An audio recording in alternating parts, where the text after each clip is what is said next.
ಲೋಕಸಭೆ ಚುನಾವಣೆಗೆ ಕಾಂಗ್ರೆಸ್ ತಯಾರಿಯನ್ನ ನಡೆಸ್ತಾ ಇದೆ. ಜೆಡಿಎಸ್ಗೆ ಎಷ್ಟು ಸ್ಥಾನವನ್ನ ಬಿಟ್ಟು ಕೊಡುತ್ತೆ ಕಾಂಗ್ರೆಸ್ ಅನ್ನುವ ಪ್ರಶ್ನೆಗೆ ಇವತ್ತು ಉತ್ತರ ಸಿಗುವಂತ ಸಾಧ್ಯತೆ ಇದೆ. ಅಂತಿಮವಾಗಿ ಕಾಂಗ್ರೆಸ್ಗೆ ಎಷ್ಟು ಕ್ಷೇತ್ರವನ್ನ ಬಿಟ್ಟು ಕೊಡುವಂತ ಸಾಧ್ಯತೆ ಇದೆ ಅನ್ನೋದು ಇವತ್ತು ಸ್ಪಷ್ಟವಾಗುವಂತ ಎಲ್ಲಾ ಸಾಧ್ಯತೆಗಳು ಇರುವಂತದ್ದು. ಅಭ್ಯರ್ಥಿಗಳ ಆಯ್ಕೆ ಕುರಿತು ಕಾಂಗ್ರೆಸ್ ಸಭೆ ನಡೆಸ್ತಾ ಇದೆ. ದೆಹಲಿಯಲ್ಲಿ ಎಐಸಿಸಿ ಸ್ಕ್ರೀನಿಂಗ್ ಕಮಿಟಿ ಸಭೆಯನ್ನ ನಡೆಸಲಾಗ್ತಾ ಇರುವಂತದ್ದು. ದೆಹಲಿಯಲ್ಲಿ ಎಐಸಿಸಿ ಸ್ಕ್ರೀನಿಂಗ್ ಕಮಿಟಿ ಸಭೆಯನ್ನ ನಡೆಸಲಾಗ್ತಾ ಇದೆ. ರಾಹುಲ್ ಗಾಂಧಿ ಅವರ ನೇತೃತ್ವದಲ್ಲಿ ಕಾಂಗ್ರೆಸ್ ವಾರ್ ರೂಮ್ ನಲ್ಲಿ ಮಧ್ಯಾಹ್ನ 12ಕ್ಕೆ ಸಭೆ ನಡೆಯಲಿದೆ. ಕಾಂಗ್ರೆಸ್ ಅಧ್ಯಕ್ಷ ರಾಹುಲ್ ಗಾಂಧಿ ಅವರ ನೇತೃತ್ವದಲ್ಲಿ ಈ ಒಂದು ಸ್ಕ್ರೀನಿಂಗ್ ಕಮಿಟಿ ಸಭೆ ನಡೀತಾ ಇರುವಂತದ್ದು. ಈ ಸಭೆಯಲ್ಲಿ ರಾಜ್ಯದಿಂದ ಮಾಜಿ ಸಿಎಂ ಆಗಿರುವಂತಹ ಸಿದ್ದರಾಮಯ್ಯ, ಉಪಮುಖ್ಯಮಂತ್ರಿ ಆಗಿರುವಂತಹ ಡಾಕ್ಟರ್ ಜಿ ಪರಮೇಶ್ವರ್, ಕೆಪಿಸಿಸಿ ಅಧ್ಯಕ್ಷ ದಿನೇಶ್ ಗುಂಡೂರಾವ್, ಕೆಪಿಸಿಸಿ ಕಾರ್ಯಾಧ್ಯಕ್ಷ ಈಶ್ವರ್ ಖಂಡ್ರೆ, ಮಲ್ಲಿಕಾರ್ಜುನ ಖರ್ಗೆ, ರಾಜ್ಯ ಕಾಂಗ್ರೆಸ್ ಉಸ್ತುವಾರಿ ಕೆಸಿ ವೇಣುಗೋಪಾಲ್ ಭಾಗಿಯಾಗಲಿದ್ದಾರೆ. ರಾಜ್ಯ ನಾಯಕರೆಲ್ಲ ಸೇರಿ ಸೀಟು ಹಂಚಿಕೆ ಕುರಿತು ಚರ್ಚೆಯನ್ನ ನಡೆಸಲಿದ್ದಾರೆ. ಅತಿ ಹೆಚ್ಚು ಸ್ಥಾನ ಗೆಲ್ಲೋ ಬಗ್ಗೆ ತೀವ್ರವಾಗಿ ಸಮಾಲೋಚನೆಯನ್ನ ನಡೆಸಲಿದ್ದಾರೆ.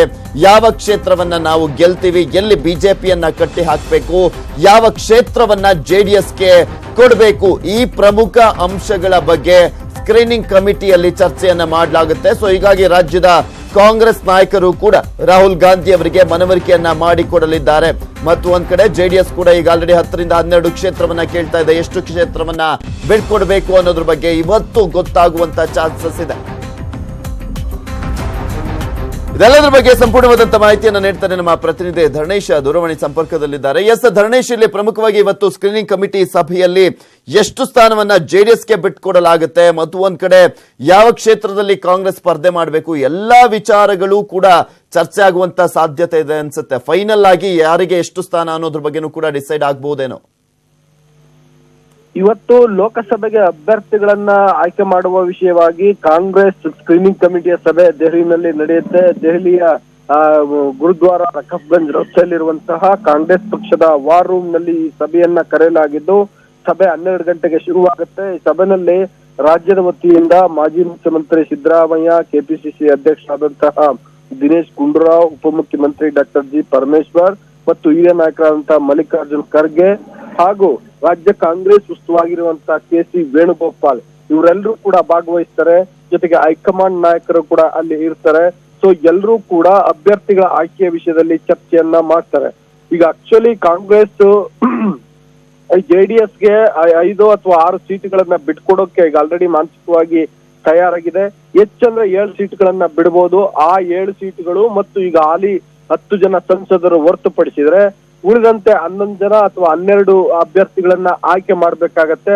ಆದ್ರೆ ಕಾಂಗ್ರೆಸ್ ಅಂದ್ರೆ ಗೊತ್ತಲ್ಲ, ಅದು ಒಂದ್ ರೀತಿಯಲ್ಲಿ ಈ ಸೋಷಿಯಲ್ ಇಂಜಿನಿಯರಿಂಗ್ ಎಲ್ಲವನ್ನು ಮ್ಯಾನೇಜ್ ಮಾಡ್ಬೇಕಾಗಿರೋದ್ರಿಂದ ಮತ್ತೆ ಎಲ್ಲ ರೀತಿಯಲ್ಲೂ ಕೂಡ ಸಮತೋಲನವನ್ನ ಕಾಯ್ಕೊಳ್ಬೇಕಾಗಿರೋದ್ರಿಂದ ಕೇವಲ 11 ರಿಂದ 12 ಅಭ್ಯರ್ಥಿಗಳನ್ನ ಆಯ್ಕೆ ಮಾಡ್ಬೇಕಾದ್ರೂ ಕೂಡ ಒಂದು ಸುದೀರ್ಘವಾದಂತ ಸರ್ಕಸ್ ಅನ್ನ ಮಾಡ್ಬೇಕಾಗತ್ತೆ. ಸೊ ಆ ಸರ್ಕಸ್ಸು ಇವತ್ತಾಗತ್ತೆ. ಯಾಕೆಂತಂದ್ರೆ ಇವತ್ತು ಆಲ್ಮೋಸ್ಟ್ ಫೈನಲ್ ಮಾಡಬೇಕು ಅನ್ನುವಂತಹ ಮನಸ್ಸು ರಾಜ್ಯ ನಾಯಕರಿಗೂ ಇದೆ, ಹೈಕಮಾಂಡ್ ನಾಯಕರಿಗೂ ಇದೆ.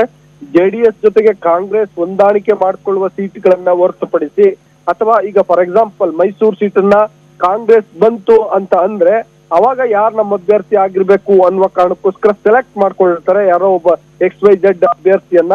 ಮೈಸೂರು ಸೀಟ್ ಕಾಂಗ್ರೆಸ್ ಪಾಲಿಗೆ ಬಂದ್ರೆ ಆತನ ಹೆಸರನ್ನ ಘೋಷಿಸ್ತಾರೆ. ಅದರ್ವೈಸ್ ಆ ಮೈಸೂರು ಸೀಟಿಂದು ಅದು ಅಲ್ಲಿಗೆ ಮುಕ್ತಿ ಆಗುತ್ತೆ. ಹೀಗೆ ಎಲ್ಲ ಅಭ್ಯರ್ಥಿಗಳನ್ನ ಆಯ್ಕೆ ಮಾಡುವಂತ ಕಸರತ್ತನ್ನ ಮಾಡ್ತಾರೆ. ಅಭ್ಯರ್ಥಿಗಳನ್ನ ಯಾವಾಗ ಘೋಷಿಸ್ತಾರೆ ಅನ್ನುವಂತ ಮಾಹಿತಿಗಳಿಲ್ಲದೆ ಇದ್ರು ಕೂಡ ಬಹುತೇಕ ಇವತ್ತು ರಾಜ್ಯ ಕಾಂಗ್ರೆಸ್ ಅಭ್ಯರ್ಥಿಗಳ ಹಣೆಬರಹ ನಿರ್ಧಾರ ಆಗತ್ತೆ. Prithviraj. Okay, thank you Dharanesh Bokanakere ನಿಮ್ಮೆಲ್ಲ ಮಾಹಿತಿಗಾಗಿ. ಮಂಡ್ಯ ನಾಯಕರ ಸಭೆಯನ್ನ ನಡೆಸಿದ್ರು ನಿನ್ನೆ ಡಿಕೆ ಶಿವಕುಮಾರ್. ಡಿಕೆಶಿ ನಡೆಗೆ ಸ್ವಪಕ್ಷೀಯರಿಂದಲೇ ವಿರೋಧ ವ್ಯಕ್ತವಾಗಿದೆ. ಮಂಡ್ಯ ಮುಖಂಡರ ಸಭೆ ಡಿಕೆಶಿ ಕರೆದಿದ್ದೇಕೆ ಅನ್ನುವ ಪ್ರಶ್ನೆ ಕೂಡ ಎದ್ದಿರುವಂತದ್ದು. ಡಿಕೆಶಿ ವಿರುದ್ಧ ಮಂಡ್ಯ ಲೀಡರ್ಸ್ ಗರಂ ಆಗಿದ್ದಾರಂತೆ. ಸಿದ್ದರಾಮಯ್ಯಗೆ ಮಂಡ್ಯ ಮುಖಂಡರು ದೂರನ್ನ ಕೂಡ ನೀಡಿದ್ದಾರೆ ಅಂತ ಕೂಡ ಹೇಳಲಾಗ್ತಾ ಇದೆ. ಡಿಕೆ ಶಿವಕುಮಾರ್ ಅವರು ನಿನ್ನೆ ಅಷ್ಟೇ ಮಂಡ್ಯ ನಾಯಕರ ಸಭೆಯನ್ನ ಕರೆದಿದ್ರು ಅವರ ನಿವಾಸದಲ್ಲಿ. ಸೊ ಹೀಗಾಗಿ ಯಾವ ಕಾರಣಕ್ಕೋಸ್ಕರ ಇವರು ಕರೆದ್ರು? ದೇವೇಗೌಡರ ಫ್ಯಾಮಿಲಿ ಏಜೆಂಟ್ ಡಿಕೆ ಶಿವಕುಮಾರ್. ನಾವು ಸಭೆಗೆ ಹೋದ್ರು ಕಷ್ಟ, ಹೋಗ್ದಿದ್ರು ಕಷ್ಟ. ಈ ಸಭೆ ಕರೆಯುವಂತೆ ನೀವು ಸೂಚಿಸಿದ್ರ ಸಿದ್ದರಾಮಯ್ಯನವರೇ? ದೇವೇಗೌಡರ ಸೂಚನೆ ಮೇರೆಗೆ ಸಭೆಯನ್ನ ಕರೆದ್ರ?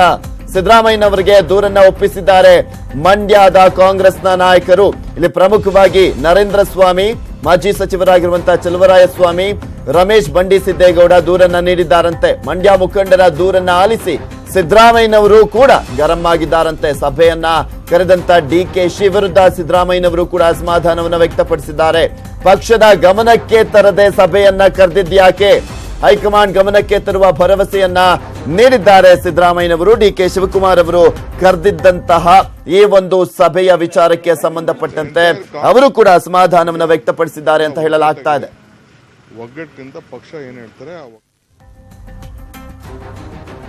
ಇದೆಲ್ಲದ್ರ ಬಗ್ಗೆ ಸಂಪೂರ್ಣವಾದಂತ ಮಾಹಿತಿಯನ್ನ ನೀಡ್ತಾರೆ ನಮ್ಮ ಪ್ರತಿನಿಧಿ ಚಿದಾನಂದ್ ಪಟೇಲ್. ನ್ಯೂಸ್ ಡೆಸ್ಕ್ ಇಂದ ನೇರ ಸಂಪರ್ಕದಲ್ಲಿ ಜಾಯ್ನ್ ಆಗ್ತಾ ಇದ್ದಾರೆ. ಎಸ್ ಚಿದಾನಂದ್ ಪಟೇಲ್, ಈ ಒಂದು ಅಂಶವನ್ನು ನೋಡ್ತಾ ಇದ್ರೆ ಇಲ್ಲಿ ಪ್ರಮುಖವಾಗಿ ಹೈಕಮಾಂಡ್ ಗಮನಕ್ಕೆ ತರದಲ್ಲೇ ಡಿಕೆ ಶಿವಕುಮಾರ್ ಅವರು ಈ ಒಂದು ಸಭೆಯನ್ನ ನಡೆಸಿದ್ರ, ಹಾಗಾದ್ರೆ ಕರೆದಿದ್ದಂತ ಉದ್ದೇಶ ಆದ್ರೂ ಏನು ಅಂತ? ಈಗಾಗಲೇ ಮುಖ್ಯಮಂತ್ರಿ ಎಚ್.ಡಿ. ಕುಮಾರಸ್ವಾಮಿ ಅವರು ಮಂಡ್ಯದಿಂದ ತಮ್ಮ ಪುತ್ರ ನಿಖಿಲ್ ಕುಮಾರಸ್ವಾಮಿ ಅವರನ್ನ ಲೋಕಸಭೆ ಚುನಾವಣೆಗೆ ಕಣಕ್ಕಿಳಿಯುವ ಮುಖಾಂತರ ತಾವು ಅಧಿಕಾರದಲ್ಲಿ ಇರುವಂತಹ ಸಂದರ್ಭದಲ್ಲೇ ತನ್ನ ಮಗನನ್ನು ಕೂಡ ಪೊಲಿಟಿಕಲ್ ಅರಂಗ್ರೇಟ ಮಾಡುವ ಮುಖಾಂತರ ತಾವು ಅಧಿಕಾರದಲ್ಲಿರಲಿಲ್ಲ ಅವ್ರನ್ನ ಲೋಕಸಭೆಯ ಸದಸ್ಯನಾಗಿ ಮಾಡಬೇಕಂತ ಹೇಳಿ ಹೊರಟಿದ್ದಾರೆ. ಇದಕ್ಕೆ ಪೂರಕವಾಗಿ ಎಲ್ಲೊಂದು ಕಡೆ ಕಾಂಗ್ರೆಸ್ ನಾಯಕರು ಕೂಡ ಅಸಮಾಧಾನವನ್ನು ವ್ಯಕ್ತಪಡಿಸಿದ್ದಾರೆ ಮತ್ತು ಕಾಂಗ್ರೆಸ್ನಲ್ಲಿರ್ತಕ್ಕಂಥ ಜೆಡಿಎಸ್ ವಿರೋಧಿ ಸದಸ್ಯರು ಕೂಡ ಈಗಾಗಲೇ ಪರೋಕ್ಷವಾಗಿ ಸುಮಲತಾ ಪರವಾಗಿ ಕೆಲಸ ಮಾಡ್ತಿದ್ದಾರೆ. ಹೀಗಾಗಿ ಆತಂಕಗೊಂಡಂತಹ ಮುಖ್ಯಮಂತ್ರಿ ಎಚ್.ಡಿ. ಕುಮಾರಸ್ವಾಮಿ ಅವರು ಡಿ.ಕೆ. ಶಿವಕುಮಾರ್ ಅವರಿಗೆ ಮಂಡ್ಯದ ಕಾಂಗ್ರೆಸ್ ನಾಯಕರನ್ನು ಕರೆದು ಸಭೆ ನಡೆಸಿ ಸಮಾಧಾನ ಪಡಿಸಿ ಅಂತೇಳಿ ಸೂಚನೆ ಕೊಟ್ಟರು. ಈ ಸೂಚನೆ ಅನ್ವಯ ಡಿ.ಕೆ. ಶಿವಕುಮಾರ್ ಅವರು ಮಂಡ್ಯ ನಾಯಕರ ಸಭೆಯನ್ನ ಕರೆದಿದ್ರು. ಆದ್ರೆ ಸಾಮಾನ್ಯವಾಗಿ ಮಂಡ್ಯ ನಾಯಕರ ಸಭೆಯನ್ನ ಕರಿಬೇಕಾದ್ರೆ ಅದು ಪ್ರದೇಶ ಕಾಂಗ್ರೆಸ್ ಸಮಿತಿ ಅಧ್ಯಕ್ಷ ದಿನೇಶ್ ಗುಂಡೂರಾವ್ ಹಾಗೂ ಶಾಸಕಾಂಗ ಪಕ್ಷದ ನಾಯಕ ಸಿದ್ದರಾಮಯ್ಯ ಅವರ ಗಮನಕ್ಕೂ ಕೂಡ ತರಬೇಕಾಗುತ್ತೆ. ಒಂದು ವೇಳೆ ಡಿ.ಕೆ. ಶಿವಕುಮಾರ್ ಅವರು ಸಭೆ ಕರೆಯಬೇಕಂತಿದ್ರೆ ಆ ಸಭೆಗೆ ಪ್ರದೇಶ ಕಾಂಗ್ರೆಸ್ ಸಮಿತಿ ಅಧ್ಯಕ್ಷ ದಿನೇಶ್ ಗುಂಡೂರಾವ್ ಕೂಡ ಇರಬೇಕು. ಆದ್ರೆ ಏಕಾಏಕಿಯಾಗಿ ಡಿ.ಕೆ. ಶಿವಕುಮಾರ್ ಅವರು ಕೇವಲ ಮುಖ್ಯಮಂತ್ರಿಗಳ ಸೂಚನೆ ಮೇರೆಗೆ ಮಂಡ್ಯದ ಎಲ್ಲ ನಾಯಕರನ್ನು ಸಭೆ ಕರೆದು ಆ ಮುಖಾಂತರ ನಿಖಿಲ್ ಕುಮಾರಸ್ವಾಮಿ ಪರವಾಗಿ ಬ್ಯಾಟಿಂಗ್ ಅನ್ನು ಮಾಡಿದ್ರು ಮತ್ತು ಯಾರು ಕೂಡ ಕಾಂಗ್ರೆಸ್ ನಾಯಕರು ಕೂಡ ಯಾರು ಕೂಡ ಸುಮಲತಾ ಪರವಾಗಿ ಕೆಲಸ ಮಾಡಬಾರದು ಮತ್ತು ಜೆಡಿಎಸ್ ಪರವಾಗಿ ಕೆಲಸ ಮಾಡಬೇಕಂತ ಹೇಳಿ ಸೂಚನೆ ಕೊಟ್ಟರು. ಆದ್ರೆ ಡಿ.ಕೆ. ಶಿವಕುಮಾರ್ ಕರೆದಂತ ಸಭೆಗೆ ಕೊನೆ ಗಳಿಗೆಯಲ್ಲಿ ಚಲುವರಾಯಸ್ವಾಮಿ ಸೇರಿದಂತೆ ರಮೇಶ್ ಬಂಡಿ ಸಿದ್ದೇಗೌಡ ಮತ್ತು ಹಲವಾರು ಮಾಜಿ ಶಾಸಕರು ಎಂಟ್ರಿ ಕೊಟ್ಟರು. ಆದ್ರೆ ಇದಕ್ಕೂ ಮೊದಲು ಡಿ.ಕೆ. ಶಿವಕುಮಾರ್ ಅವರು ಯಾಕೆ ಮಂಡ್ಯದ ಬಗ್ಗೆ ಅಷ್ಟು ಕಾಳಜಿ, ಡಿ.ಕೆ. ಶಿವಕುಮಾರ್ಗೆ ಪಕ್ಷದ ಬಗ್ಗೆ ಕಾಳಜಿ ಇದೆ, ಇಡೀ ರಾಜ್ಯದ ಎಲ್ಲಾ ಜಿಲ್ಲೆಗಳ ನಾಯಕರ ಸಭೆಯನ್ನು ಕರೆಯಬೇಕಿತ್ತು. ಆದ್ರೆ ಮಂಡ್ಯದ ಸಭೆಯನ್ನು ಕರೆಯುವ ಮುಖಾಂತರ ಎಲ್ಲ ಒಂದು ಕಡೆ ಡಿ.ಕೆ. ಶಿವಕುಮಾರ್ ಅವರು ತಮ್ಮ ಹಿಟ್ಲರ್ ಧೋರಣೆ ಮುಂದುವರಿಸಿದ್ದಾರೆ ಎಂಬ ಗಂಭೀರ ಆರೋಪ ಕೂಡ ಕೇಳಿ ಬಂದಿದೆ. ಅಲ್ಲದೆ ಈಗಾಗಲೇ ಡಿ.ಕೆ. ಶಿವಕುಮಾರ್ ಕರೆದಿರ್ತಕ್ಕಂಥ ಸಭೆ ಸಂಬಂಧಪಟ್ಟಾಗೆ ಮಾಜಿ ಮುಖ್ಯಮಂತ್ರಿ ಸಿದ್ದರಾಮಯ್ಯ ಪಟೇಲ್ ಒಂದ್ ಕಡೆ ಇಲ್ಲಿ ಡಿ.ಕೆ. ಶಿವಕುಮಾರ್ ಅವರು ಒಂದು ಹೆಜ್ಜೆನ ಇಡ್ತಾರೆ ಅಂದ್ರೆ ಅಲ್ಲಿ ರಾಜಕೀಯ ಲೆಕ್ಕಾಚಾರಗಳು ಇದ್ದೇ ಇರುತ್ತೆ. ಈ ರೀತಿಯಾಗಿ ಇಷ್ಟೊಂದು ದೊಡ್ಡ ಮಟ್ಟಿಗೆ ಜೆಡಿಎಸ್ಗೆ ಸಪೋರ್ಟ್ ಮಾಡ್ತಿದ್ದಾರೆ ಅಂದ್ರೆ ಏನು ಉದ್ದೇಶ ಇರ್ಬೋದು ಹಾಗಾದ್ರೆ? ಪೃಥ್ವಿರಾಜ್, ಡಿ.ಕೆ. ಶಿವಕುಮಾರ್ ಅವರು ಮುಖ್ಯಮಂತ್ರಿ ಎಚ್.ಡಿ. ಕುಮಾರಸ್ವಾಮಿ ಮತ್ತು ದೇವೇಗೌಡ ಕುಟುಂಬದ ಜೊತೆಗೆ ಮೈತ್ರಿ ಸರ್ಕಾರ ಆದ್ಮೇಲೆ ಆತ್ಮೀಯ ಒಡನಾಟವನ್ನು ಇಟ್ಕೊಂಡಿರುವಂತದ್ದು.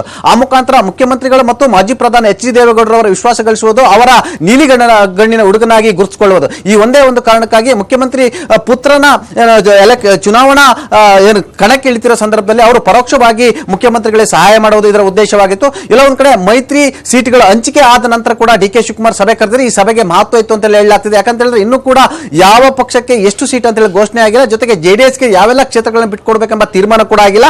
ಇದರ ನಡುವೆ ಡಿ.ಕೆ. ಶಿವಕುಮಾರ್ ಅವರು ಏಕಾಕಿ ಮಂಡ್ಯ ನಾಯಕರ ಸಭೆಯನ್ನು ಕರೆದು ಆ ಮುಖಾಂತರ ರಾಜ್ಯದ ಬಗ್ಗೆ ಕಾಳಜಿ ಇಲ್ಲದಂತ ಡಿ.ಕೆ. ಶಿವಕುಮಾರ್ ಕೇವಲ ಮಂಡ್ಯದ ಮೇಲೆ ಇಷ್ಟೊಂದು ಆಸಕ್ತಿ ವಹಿಸಿರುವಂತದ್ದು ಈಗಾಗಲೇ ರಾಜ್ಯ ರಾಜಕೀಯದಲ್ಲಿ ಮತ್ತು ಕಾಂಗ್ರೆಸ್ನಲ್ಲಿ ಬಹಳಷ್ಟು ಅಸಮಾಧಾನ ಕೂಡ ಹೊರಹೊಮ್ಮಿರುವಂತದ್ದು. ಅದರಲ್ಲಿ ಪ್ರಮುಖವಾಗಿ ಮಾಜಿ ಮುಖ್ಯಮಂತ್ರಿ ಸಿದ್ದರಾಮಯ್ಯ ಹಾಗೂ ಪಿಸಿಸಿ ಅಧ್ಯಕ್ಷ ದಿನೇಶ್ ಗುಂಡೂರಾವ್ ಕೂಡ ಡಿ.ಕೆ. ಶಿವಕುಮಾರ್ ಈ ಧೋರಣೆಗೆ ಪರೋಕ್ಷವಾಗಿ ಅಸಮಾಧಾನವನ್ನು ಕೂಡ ವ್ಯಕ್ತಪಡಿಸಿದ್ದಾರೆ. ಪೃಥ್ವಿರಾಜ್.